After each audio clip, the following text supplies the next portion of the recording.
Uno.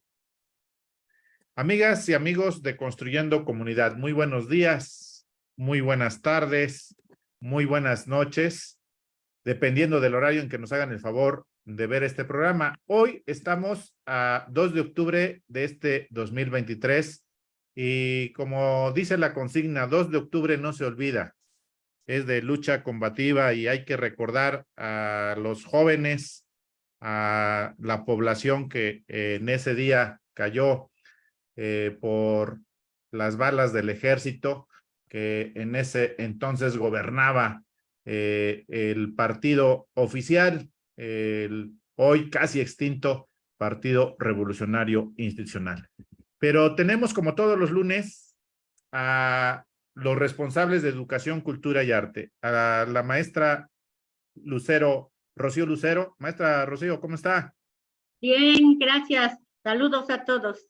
Gracias, maestra. Saludos. La maestra Edith Cinto. A sus órdenes, buenas tardes a todos y todas. Gracias por acompañarnos. Al maestro Fidencio Romero. Buenas tardes, compañeros. Gusto de verles. Al maestro Miguel Guerra. Maestro Miguel, su micrófono.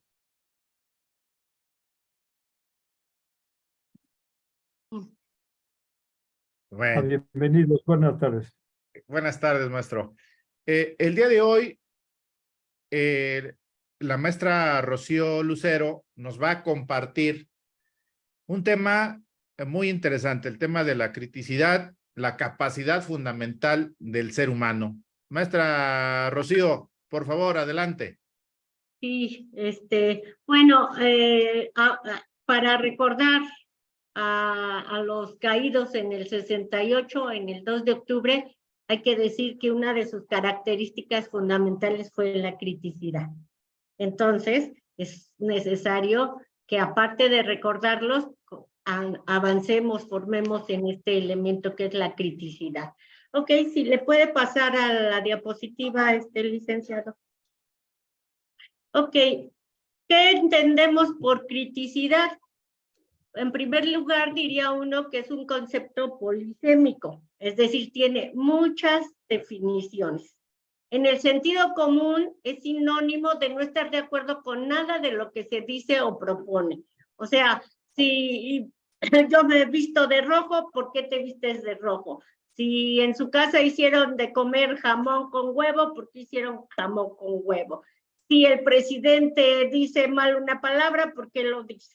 Y eso creen que es crítico, pero eso no es crítico, ese es criticón o criticona, que no tiene fundamento. Ese es el sentido común del término.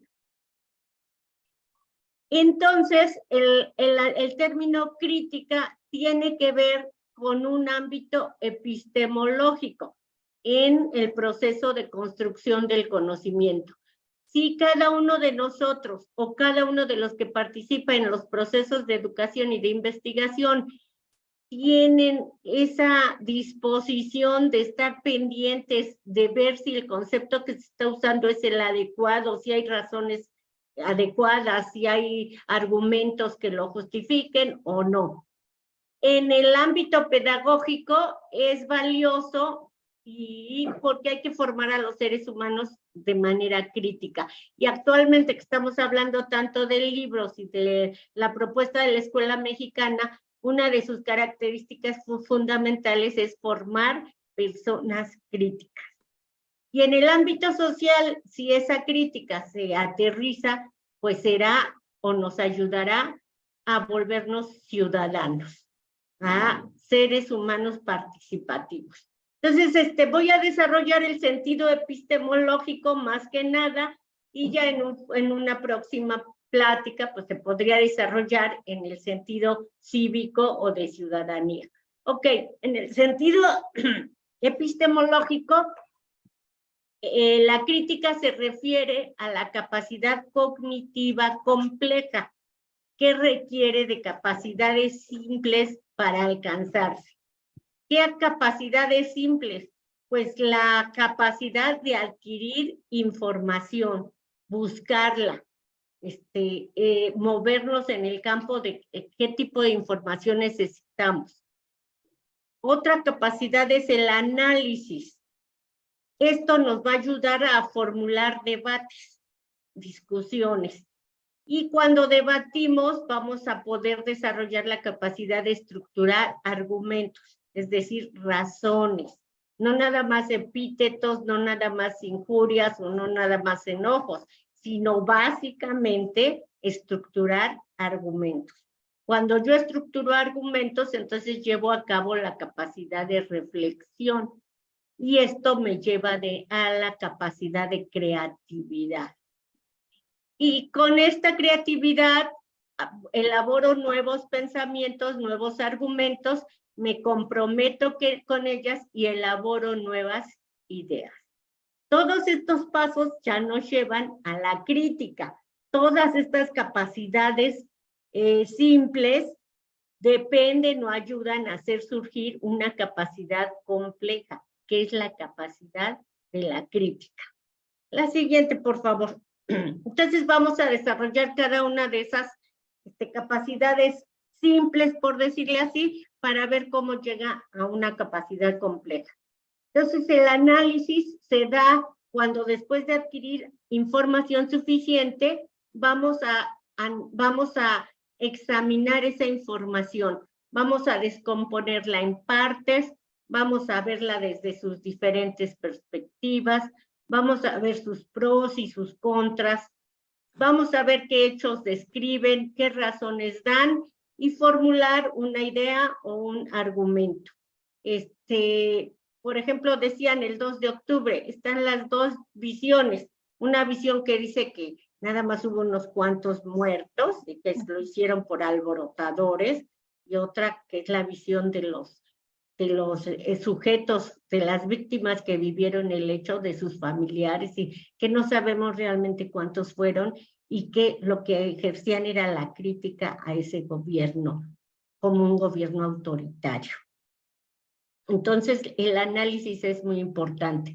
Una vez que hayamos adquirido la capacidad de analizar, otro elemento importante es el debatir.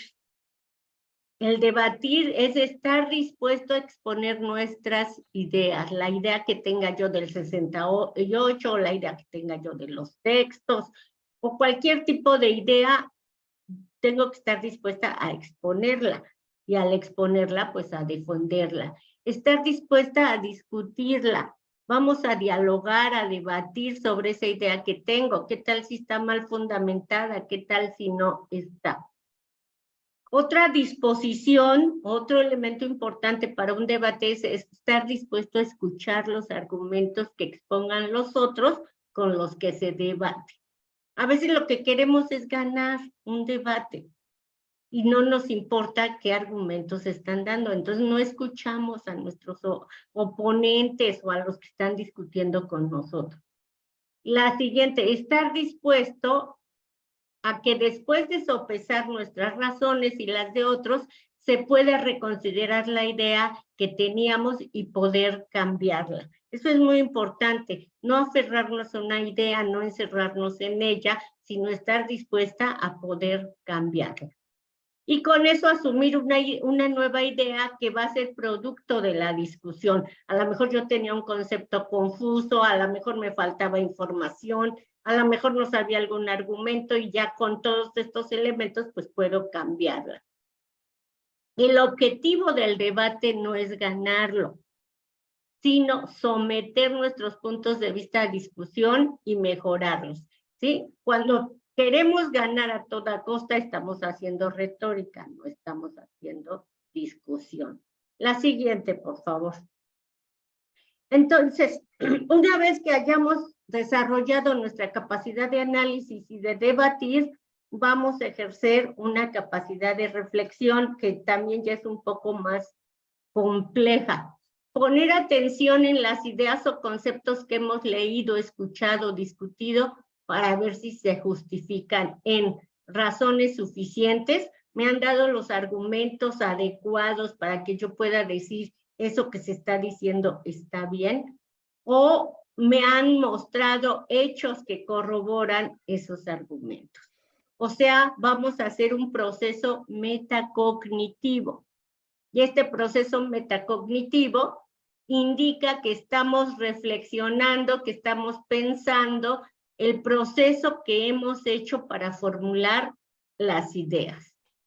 Y da lugar a nuevas ideas, pero no como ocurrencias, sino como producto de la reflexión. La siguiente, por favor. Entonces, sumado a nuestra reflexión, hay que usar la creatividad, es decir, con los argumentos e ideas que se tienen, con la reflexión acerca de ellos, formular nuevas ideas, conceptos o teorías para establecer nuevos paradigmas, para lograr un desarrollo del conocimiento. O sea que aparte de todas estas capacidades racionales, está la capacidad de la creatividad, y es cuando se nos prende el foco, por decirlo así, porque usamos elementos que no habíamos considerado. No sé si han visto una película donde hay un doctor que va a operar algún problema muy grave, y está viendo todos los casos y compara y todo, y de repente pues ya se va a la cocina y está ayudando a su esposa a lavar los trastes, y en ese momento que lava los trastes, por alguna situación que ocurre, se encuentra la solución a la operación y ya la puede desarrollar. Entonces eso es usar la creatividad, cuando se nos prende el foco, ¿no? Cuando decimos eureka, eureka, lo encontramos. La siguiente. Bueno, entonces, cuando hacemos todos estos procesos, cuando hemos criticado, encontramos nuevos paradigmas. Y quisiera desarrollar el término paradigma, porque no es un término económico, no es un término que tenga que ver con lo neoliberal.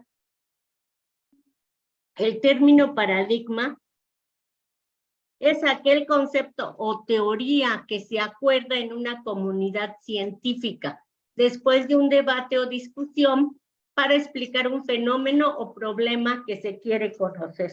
Cuando estamos discutiendo un nuevo concepto y se empieza a discutir y a argumentar, luego ya se vuelve más común entre esa comunidad. Por ejemplo, ahora se usa mucho el término narrativa. Y la narrativa que estás diciendo, y la narrativa del político, y la narrativa de la historia, y la narrativa.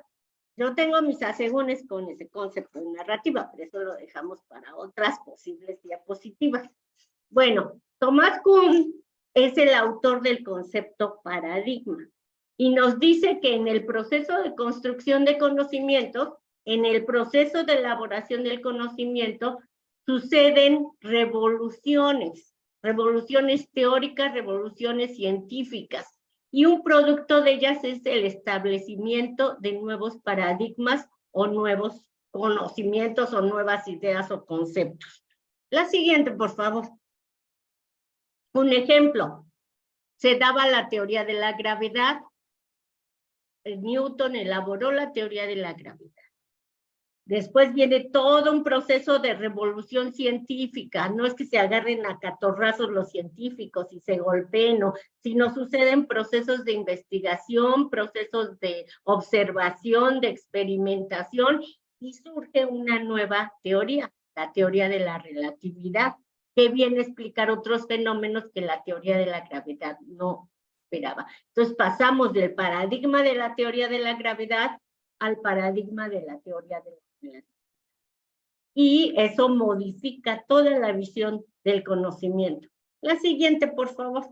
Otro ejemplo de paradigma es cuando se tienen visiones creacionistas.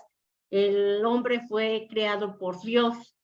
La naturaleza, el mundo, la realidad fue creada por Dios en no sé cuántos días y sucedió tal así. Cuando viene todo un proceso histórico de avance del conocimiento, a eso le llamamos una revolución científica, y Darwin, después de sus viajes, después de sus elaboraciones, de sus hipótesis, después de su confirmación, formula la teoría evolucionista. La evolución es un paradigma que viene a confrontar a las visiones creacionistas. La siguiente, por favor. Entonces, la crítica o criticidad que tanto nos interesa alcanzar en la educación, que como que se vuelve un objetivo fundamental, tiene que ver o es la capacidad humana que lleva al cambio o transformación del conocimiento. Es una capacidad cognitiva humana compleja que encierra o engloba capacidades cognitivas simples. La criticidad da lugar a las revoluciones científicas y es un elemento central a desarrollar en la educación. Siempre decimos que la educación quiere hacer sujetos críticos. Pues sí, porque solo a través de ellos se logra el desarrollo del conocimiento, de las teorías, de la ciencia y de las vidas sociales. Y que puede aplicarse la criticidad cuando la aplicamos a la vida social. Buenas tardes. Al poner en cuestión, en discusión todos los procesos políticos, hace que lleguemos a ser ciudadanos, sujetos que al criticar la forma en que se vive socialmente, puede volverse sujeto, puede decidir, puede pensar y puede intervenir. También un elemento central de la crítica es pensar que las ideas, teorías deben someterse a crítica, pues todas ellas se mueven en la incertidumbre. Cuando aplicamos esta capacidad de crítica, entonces ya no vamos a tener verdades absolutas o verdades fijas e inmutables, sino vamos a empezar a movernos en el campo de la incertidumbre. ¿Qué tan bueno es navegar en la incertidumbre? ¿Qué tan bueno es movernos en los océanos de la incertidumbre? Morán dirá que es un elemento muy importante para el conocimiento, pero también el concepto de incertidumbre nos puede dar lugar a pláticas diversas. Creo que con eso terminé mis diapositivas, no sé. Ya nada más la bibliografía. No, hasta ahí termina. Ah, no, ahí está bien. Sí. Ahí está. De Thomas Kuhn, que es el teórico del que hablamos esta tarde, hizo un libro que se llama La estructura de las revoluciones científicas. Está en el Fondo de Cultura Económica, es así como un breviario, es muy bonito el libro y pues no está tan caro ni nada por el estilo. Y Bernard Lonergan es un epistemólogo que habla del insight. Él era canadiense, y explicó mucho cómo se da la comprensión humana. Y él habla de lo metacognitivo. Entonces, como que serían dos libros que se pueden encontrar y que podemos leer y discutir para volvernos críticos. Muchas gracias. Gracias a usted, maestra Rocío. Pues nos ha puesto sobre la mesa un tema muy interesante para debatir. Yo creo que lo que se vivió recientemente en el debate sobre la nueva escuela mexicana, pues nos permitió escuchar distintos puntos de vista, algunos fundados, algunos nada más con un trasfondo para confundir, pero nos llevó a una reflexión colectiva. ¿Cuál es su opinión, maestro Fidencio, maestra Edith, maestro Guerra? Adelante, maestro Fidencio, en ese orden. Pues una felicitación a la maestra Rocío. Es un tema complejo y es un tema un poco elevado para entenderlo, pero finalmente se puede aplicar de dos formas, en educación y en psicología. En psicología es la capacidad para realizar afirmaciones verdaderas de manera consciente, es decir, porque uno ya está seguro de eso, conociendo la razón de hacerlas y los límites de estas. Es un proceso mental en donde se encuentra objetividad y subjetividad. En el caso de educación, Paulo Freire manejaba esto de criticidad a partir de que el educando y el educador fueran capaces de llegar a una reflexión, teniendo antes, desde luego, un estudio, una valoración de las cosas, un pensamiento elevado, y luego, pues ya podrían tener un sentido crítico que les permitiera mejorar una realidad. Paulo Freire aplicaba esto a que los oprimidos, en Pedagogía del Oprimido, él decía que la gente oprimida la sociedad oprimida, tenía que llegar a este punto para cambiar su realidad y para defenderse de quienes le oprimían. En varios de sus libros, en Pedagogía del Oprimido, en Pedagogía de la Autonomía, por ejemplo, él trataba pues de que se entendiera esto, porque decía que alcanzándolo era más posible que uno cambiara su realidad, que problematizara su realidad y ya pudiese tomar acciones que le permitieran ser otra persona distinta. En el caso de la educación, ahora que se habla de la nueva escuela mexicana, en el artículo 3 ya quedó establecido que el docente es el sujeto transformador de la educación. Está en el artículo 3 y por lo tanto el docente tiene que apropiarse de conceptos nuevos para poder cambiar la realidad de los educandos.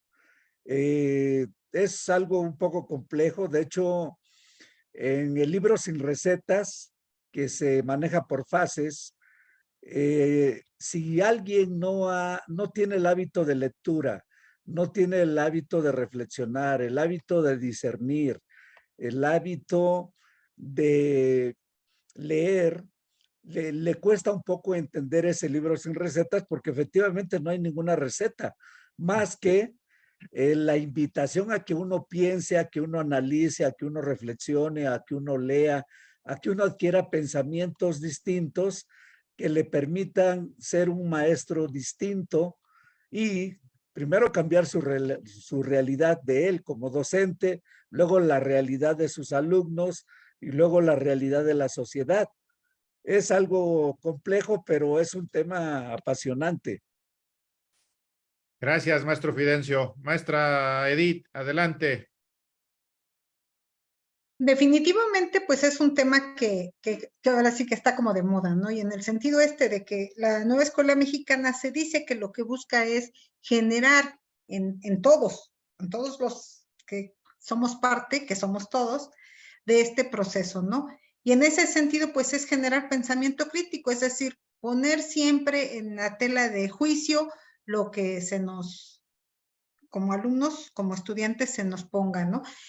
En ese sentido, bueno, pues me parece que pues estamos en el camino correcto y mi pregunta, maestra, sería, bueno, gracias por la bibliografía que nos presenta porque nos da pues una ruta, una luz. ¿En México no tenemos académicos que trabajen el tema? Ajá. Bueno, no, ya contesto, perdón, ¿sí? No, ¿Sí? termina el maestro Guerra y viene la respuesta y la participación de usted, maestro. Maestro Ajá. Guerra, usted como hombre de izquierda, este pensamiento crítico, pues siempre ha sido una constante en usted. ¿Cuál es su opinión con relación al planteamiento que hace la maestra Lucero? Bueno, mire,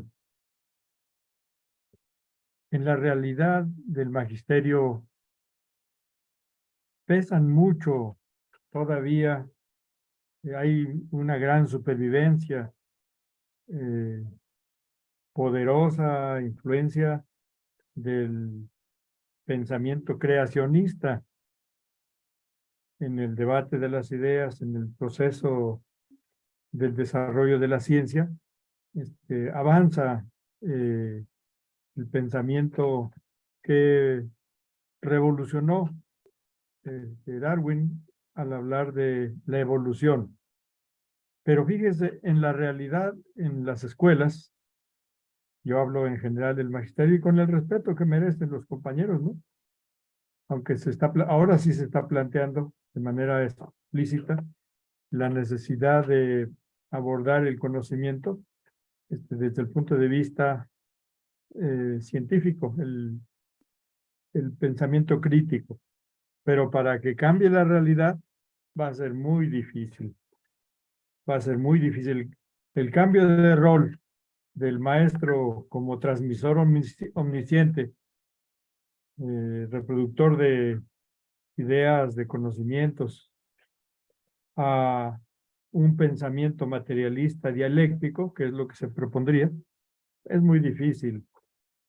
Digo, porque el tema tiene una vigencia, una aplicación real en la vida de nosotros, ¿no? Entre nuestros compañeros hay algunos que se asumen de izquierda y se habla de la dialéctica y el materialismo, pero se hincan los domingos en la iglesia. Y si se hincan en la iglesia es porque tienen todavía un pensamiento mágico religioso. Entonces, ¿cómo pueden abordar a la hora del proceso de conocimiento los temas de la ciencia o de la historia o de la sociedad, si su pensamiento sigue siendo el pensamiento creacionista, el pensamiento idealista? Pues esa es la realidad que vivimos. No cambia tan fácil, no es muy fácil. Nuestra conciencia tiene siglos de mantener los viejos paradigmas, ¿no?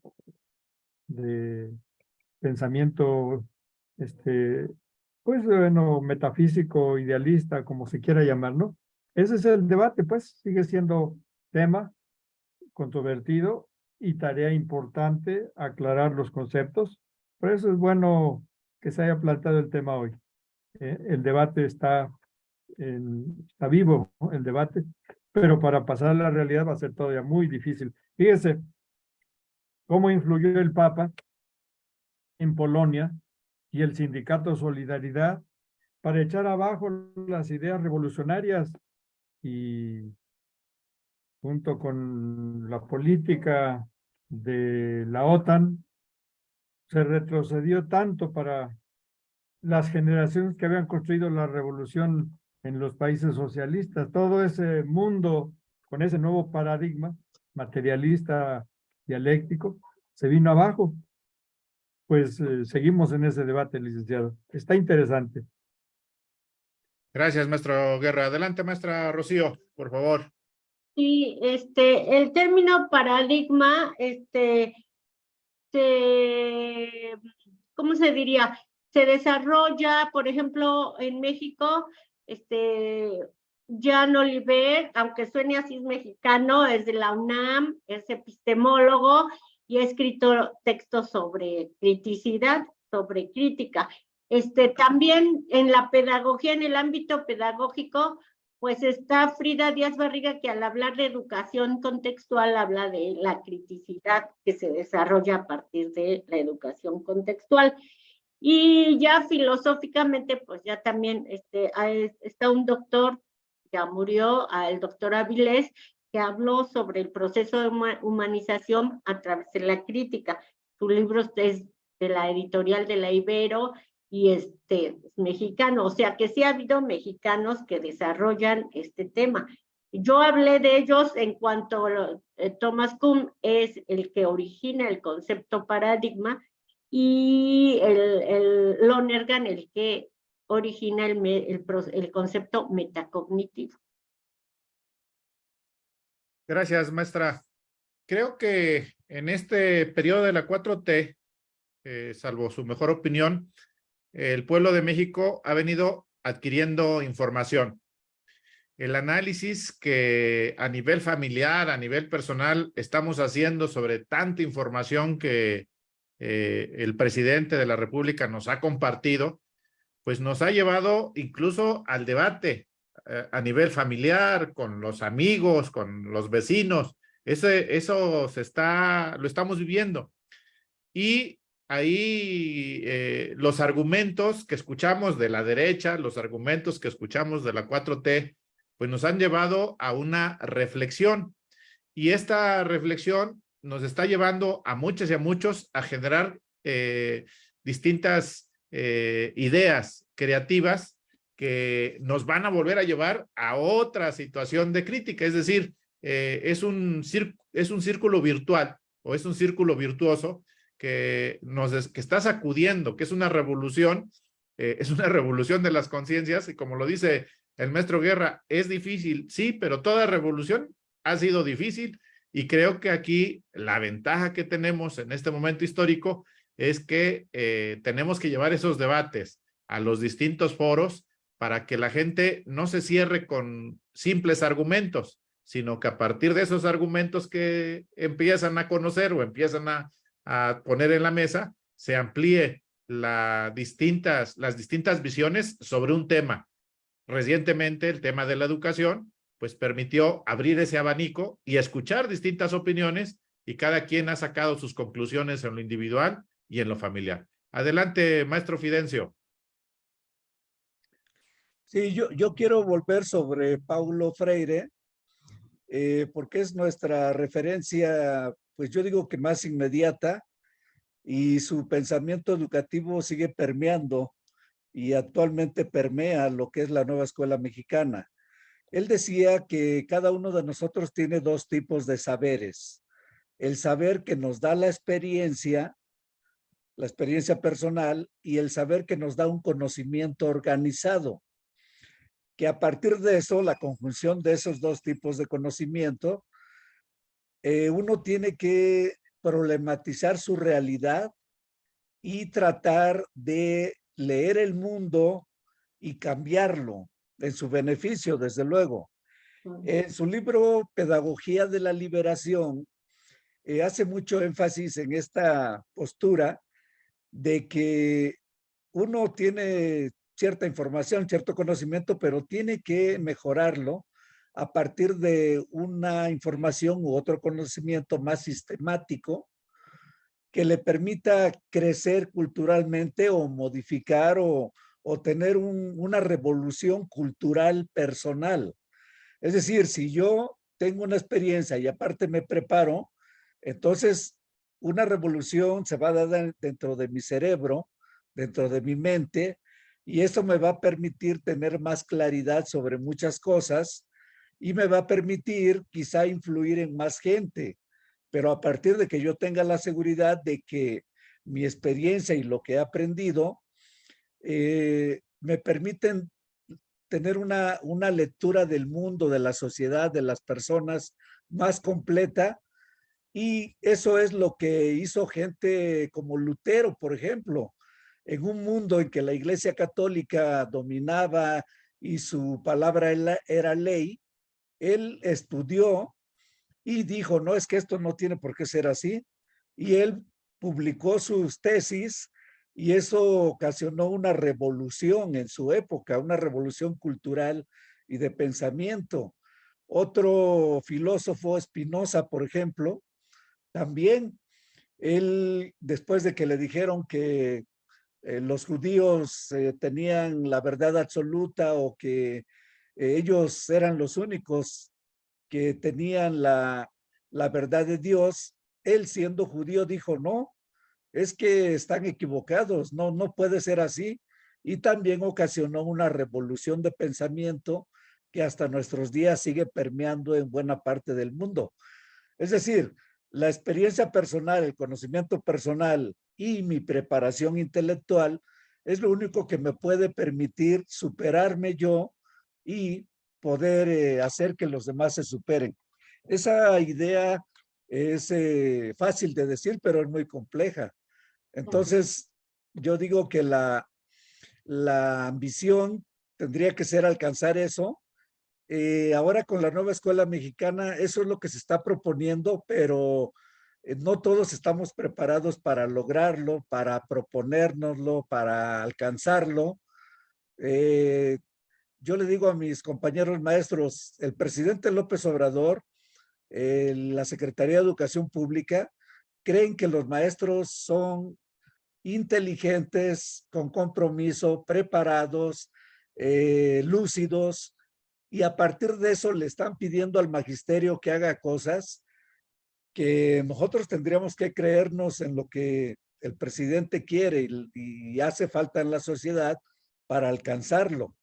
El dilema está en que tendríamos que metamorfearnos y sentirnos Galileo o sentirnos Spinoza para alcanzar esto. Y yo digo que lo podemos lograr si nos lo proponemos, no sé hasta dónde podamos llegar.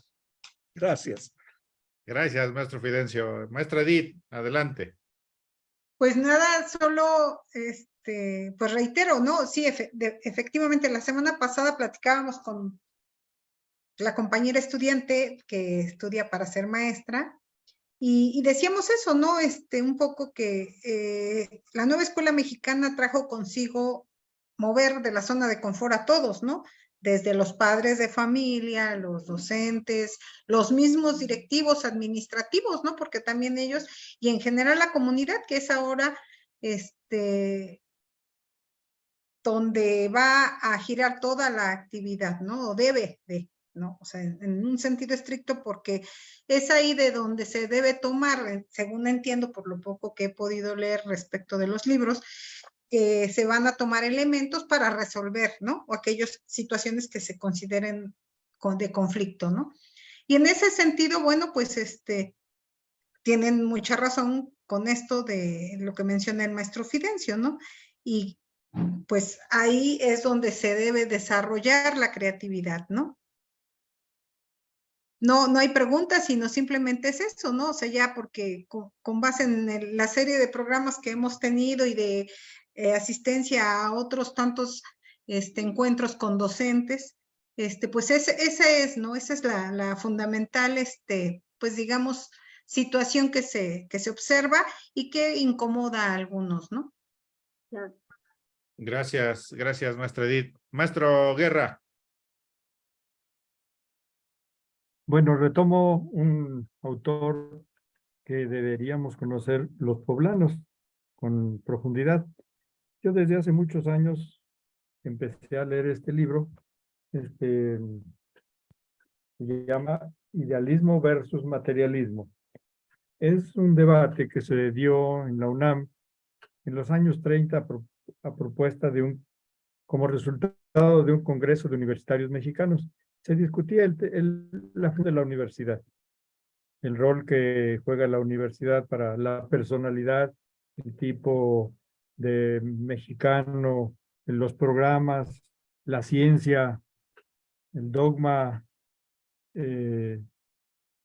religioso, que en este caso el maestro Caso sustenta, toda la polémica entre el dogma religioso y el dogma materialista dialéctico. Valdría la pena que lo leyéramos, a lo mejor hacer unas lecturas, un conversatorio, en fin. Es un libro muy interesante. Fíjense, ya hace ¿cuántos años? Pues 80 años, o desde los años 30, se dio este debate célebre entre el joven Lombardo y su maestro, el maestro Antonio Caso, que es uno de los más destacados educadores de México, Antonio Caso. Pero en el debate queda exhibida la postura que se refugia en la iglesia, en el debate filosófico, y la postura materialista del dirigente sindical y el dirigente de los maestros, el licenciado Lombardo. Muy interesante. Pues el tema es profundo. Y fíjense, pasan los años y van a seguir pasando muchos más para que dejemos la actitud, la postura que incluso es la postura oficial del laicismo, ¿no? Pero el laicismo, según la postura nuestra, es una postura neutral, porque no aborda de manera abierta. Es muy difícil abordar los temas de la evolución. Vuelvo al tema, por ejemplo, de la teoría de Darwin, a nivel de primaria, posiblemente a nivel medio y superior, porque escandaliza a los padres de familia hablar de cómo los hombres crearon a los dioses y no al revés, ¿no? Es un tema que no se puede abordar porque sigue siendo muy difícil. Entonces asumimos una actitud así neutralista ante este tema que nos plantea la maestra Rocío, ¿no? El debate entre el pensamiento crítico y el pensamiento, bueno, idealista. la oposición entre estas dos corrientes filosóficas fundamentales. Hay muchas, muchas. Sigue siendo un tema para el estudio y pues el cambio que se requiere en el tema de la educación y en el tema de la lucha política también. Es mi comentario, licenciado Cuellar. Gracias, gracias, maestro Guerra. Su comentario, maestra Chio. Yo quisiera hacer notar que lo que traté fue definir el concepto de crítica y todo lo que implica. No es nada más, pues hay que hacer crítica, ¿no? Pero ¿cómo? ¿Qué pasos dar? ¿Qué habilidades ir adquiriendo? Y yo ahí concuerdo con el maestro Florencio que dice, o que yo entiendo, el que le ha dado un sentido a la crítica y un sentido político y antropológico fue Freire. Eso indudablemente. Si nos quedamos nada más en la definición de conceptos, pues es una definición lógica, pero si queremos cambiar nuestro mundo, pues tenemos que recurrir a teóricos como Freire, ¿no? Que nos habla de la pedagogía del oprimido. Entonces, cuando se hable de crítica en Freire, está marcándonos el sentido político, básicamente, y el sentido antropológico. Pero para que nos caiga el 20, pues qué pasos tenemos que seguir para esa situación.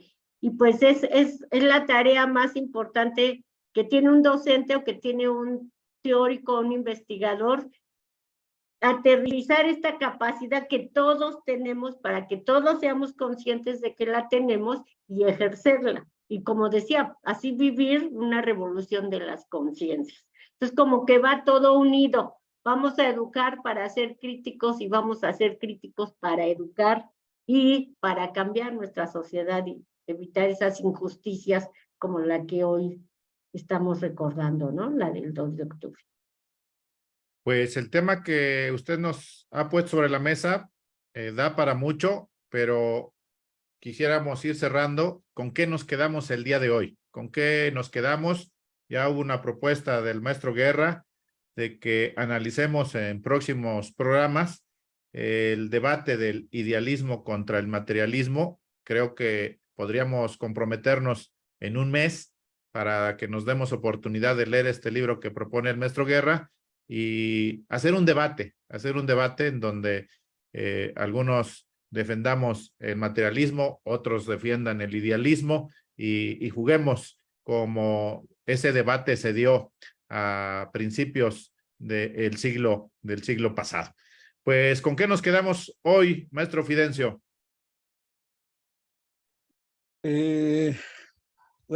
Con el interés de profundizar más en esto, porque es un tema apasionante y llegar a tener un pensamiento crítico, reflexivo, fundamentado, pues implica una gran preparación. No se puede tener una curiosidad ingenua, decía Freire, porque podemos tener muchos pensamientos, pero son ingenuos en el sentido de que los creemos sin basarnos en una razón, en una argumentación, en un fundamento, y por lo tanto, cuando se trata de defenderlos, no los podemos defender, pues porque no tienen una base científica, una base cultural, una base de reflexión, de experiencia, y entonces, pues simplemente no tienen ningún valor. En el mundo se manejan este tipo de creencias ingenuas.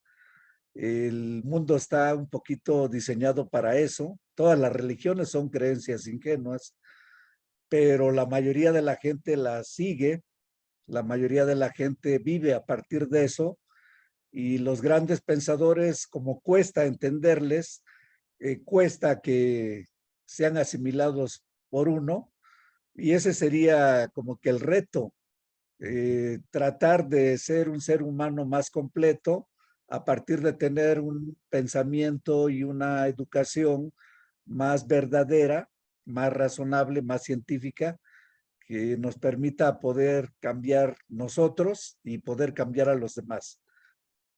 Así de fácil y tan complicado. No tan fácil. Nada más, maestro Fidencio. Gracias, gracias. Maestra Edith, ¿con qué te quedas el día de hoy? Pues con esa invitación provocadora que hizo la maestra Rocío.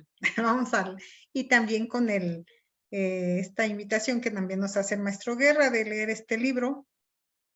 Quizá para ustedes o para algunos es de como de recordarlo, de volverlo a repasar, ¿no? Y pues sí, hay que continuar siempre y permanentemente actualizándonos, ¿no? Pareciera ser que son temas que ya vimos, pero que pues a fuerza de no estarlos revisando permanentemente o continuamente, pues se olvida, ¿no? Entonces, bueno, pues con eso de que hay que retomar este tipo de lecturas para invitar a la reflexión permanente, ¿no? Gracias, gracias, maestra Edith. Maestro Guerra. Agradeciendo, licenciado, en primer lugar la apertura de usted para escuchar, para dialogar y debatir. Esa actitud abierta a todas las ideas es algo que hay que reconocer como algo muy positivo, ¿no? Estar a la disposición del debate. Bueno, entonces yo me quedaría con el compromiso de hacer pues alguna presentación del libro. Lo voy a releer, se los voy a reenviar por la vía digital. Sí, por Es favor. un debate muy interesante. Miren, fue detonador de una polémica. Pues es una polémica, se llama polémicas filosóficas. Quisiera platicar una anécdota en el término de mayor cordialidad, porque no se conoce, generalmente no se conoce. A nosotros nos llegó a hablar un filósofo, que después nos dimos cuenta que ni era filósofo. Y yo le dije, oye, estimado maestro, ¿y qué sabes del debate caso Lombardo? Ah, dice, pues es el caso de un maestro que fue corrido de la universidad. Así resumió el debate, dice, como el caso. Ni siquiera conocía el nombre del maestro Antonio Caso, ¿no?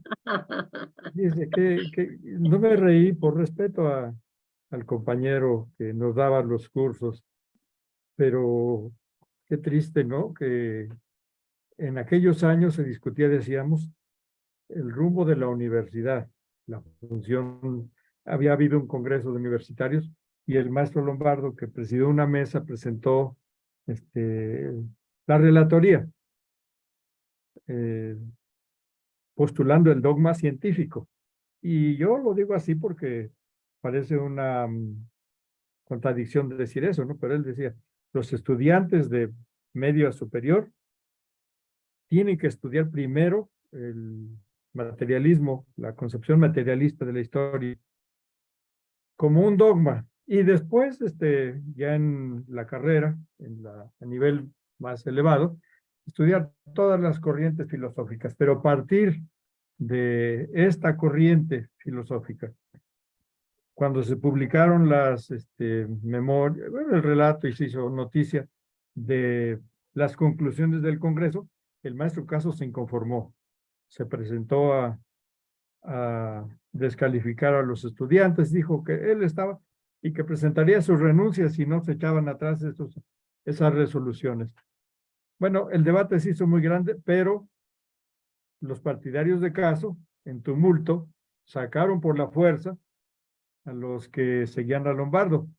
El maestro Lombardo dejó su cátedra en la universidad para nunca volver. Sí volvió a dar algunas conferencias en la UNAM y en muchas otras. Aquí también en Puebla dio algunas conferencias.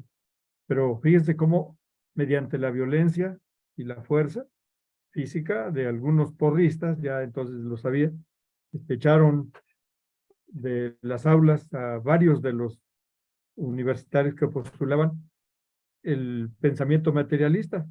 Bueno, qué lamentable, ¿no? Que haya sido expulsada de la universidad la corriente que postulaba el pensamiento materialista dialéctico. Este es el debate. Entonces, les envío y yo les pediría que nos quedáramos con la idea de estudiar el libro y conocer el debate con esa buena intención de aclarar nuestras ideas, siempre aprender más. Gracias, licenciado Cuellar. A usted, maestro Guerra. ¿Con qué nos quedamos, maestra Rocío? Pues que yo creo que lo importante es asumir el espíritu crítico y saber que ese es el mejor medio para acabar contra cualquier autoritarismo, cualquier imposición de voluntades y de puntos de vista. ¿Por qué? Porque el ser humano es capaz de preguntarse el por qué y el para qué. Y eso va a hacer que sigamos avanzando en todos los ámbitos de la vida humana. Gracias, maestra Rocío. Hoy me quedo con dos compromisos que quisiera yo que hiciéramos públicamente después de esta reflexión que la maestra Rocío puso en la mesa. Primero, el tema del debate que se dio hace ya casi 100 años en nuestro país sobre el tema del materialismo y del idealismo, que comenta el maestro Guerra. Y idealismo contra materialismo, ahí está el libro. Polémicas filosóficas, caso Lombardo, caso Zamora, caso Lombardo. Es el debate que se dio entre el maestro Caso, el maestro Lombardo, el maestro Caso, el maestro Zamora y el maestro. Hace 75 años menciona ese libro. Ahí está el compromiso, lo platicaremos en los próximos programas. El maestro Guerra se compromete a mandarnos la lectura de este libro y a partir de ahí hacer una presentación y entrar en un debate con ustedes, amigas y amigos. Y el otro compromiso que quisiera yo es el que también puso el maestro Fidencio sobre la mesa. ¿Por qué? Porque con la nueva escuela mexicana se ha hablado mucho de Paulo Freire. ¿Quién es Paulo Freire? ¿Qué pensamiento impulsa a Paulo Freire y por qué está dentro del debate? ¿Por qué le preocupa a muchos pensadores de la derecha? Entonces, que el maestro Fidencio pueda conducir, como el día de hoy, la maestra Rocío, en el tema de la criticidad, el maestro Fidencio, el tema de Paulo Freire, el maestro Guerra, el tema del materialismo contra el idealismo, y ya nos dejarán tareas a la maestra Di y a un servidor para próximos programas. Entonces, yo me quedo con eso. Amigas y amigos, ustedes también los invitamos a que manden mensajes para que algún tema de interés en la educación, en la cultura y el arte, pues nos puedan ustedes mandar una opinión para que nosotros lo retomemos y podamos reflexionarlo colectivamente. Gracias, muy buenas tardes. Pásenla Gracias bien. a todos. Nos vemos Gracias, la próxima gracias. semana. Buenas tardes. Buenas tardes, nos vemos la próxima semana. Gracias. Hasta luego, gracias.